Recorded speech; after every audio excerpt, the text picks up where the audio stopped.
Welcome again to our YouTube channel, Bold and Faithful Perspective.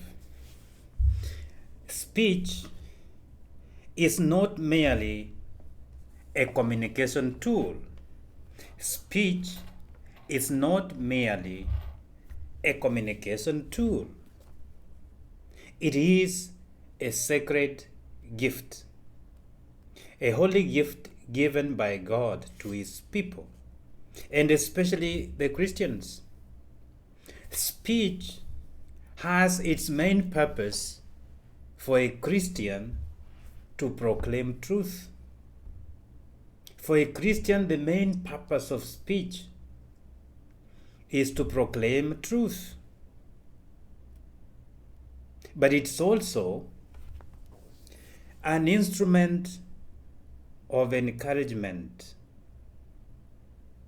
is a tool or an instrument of encouragement, healing, an instrument of disseminating wisdom, an instrument of dispatching love, an instrument of expressing love, an instrument of embracing humanity.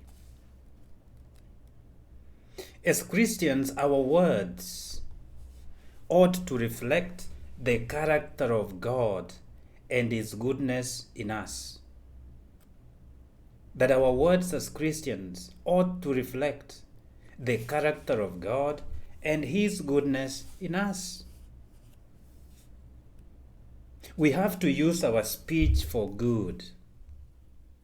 And when we use our speech for good, we enable our inner life to flourish. When we use our speech for good, we enable our inner life to flourish. And this can only happen when, as Christians and as human beings, we engage our brains before we speak. Or, as some people say, use the brain before you open your mouth.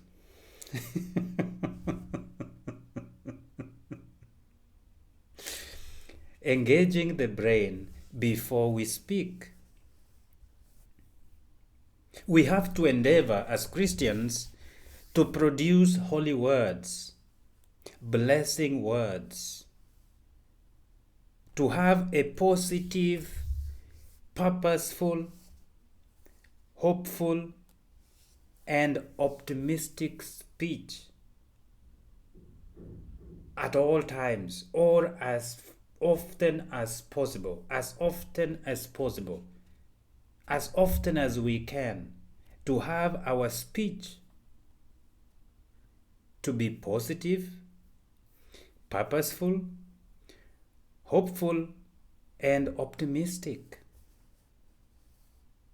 Sometimes we may not be positive, or we may not have positive words, or we may not have purposeful words, or may not have hopeful words, or optimistic words to put out there in our speech.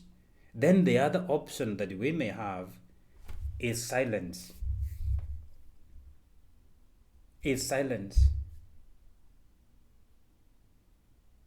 The book of Sirach encourages us that sometimes we have to be silent instead of speaking and proclaiming our idiocy or our foolishness.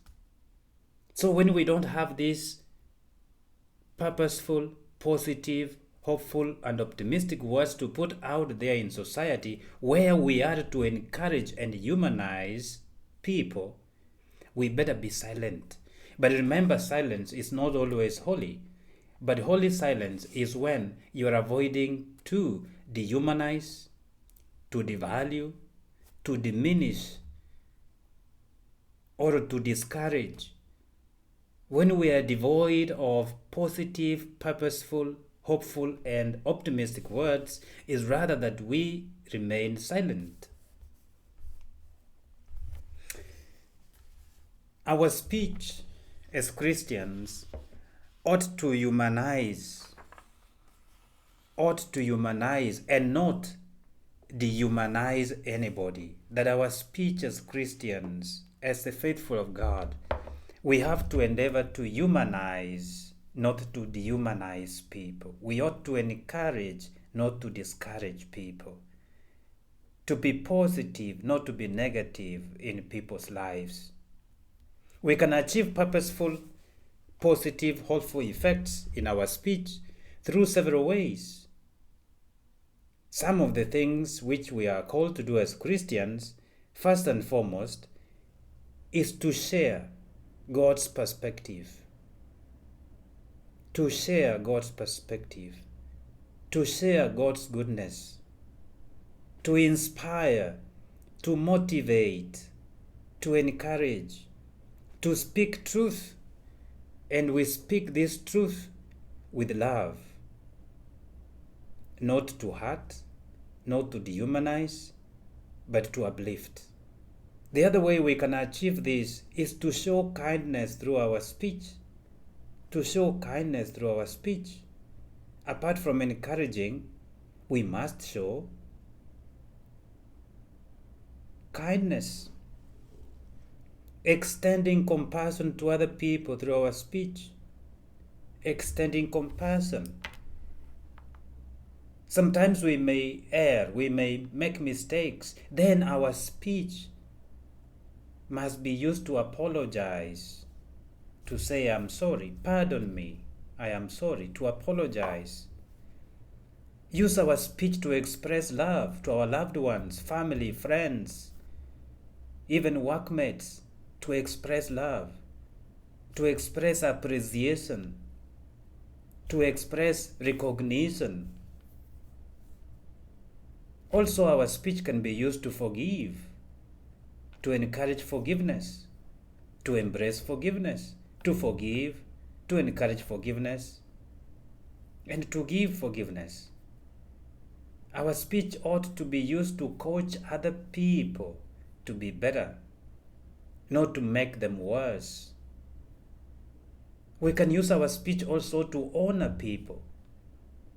Those who are due to honor, we honor them. To praise others, those who are due for praise. To give praise where it's due.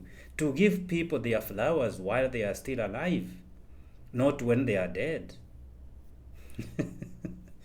To give people their flowers while they are still here with us. To praise them, to honor them, to express appreciation, thanksgiving, recognition, gratitude. Also, we can use speech to comfort the afflicted, to bring comfort to the lonely, the afflicted, distressed. We can also use our speech to teach good morals, to teach good things to society. Then the question as I finish today, how do you use your speech? Is your speech often encouraging and humanizing, or discouraging and dehumanizing? Use your speech always to encourage and to humanize. Above all, in any speech that you make, the speeches we make, let us begin with something. Begin with encouragement, encouraging others. And of course, sharing kindness. Encouragement, sharing kindness. How do you use your speech? Does your speech help in encouraging and humanizing, or discouraging and humanizing other people? May God bless you, and use your speech positively to make a holy nation of God. God bless you, and have a good evening.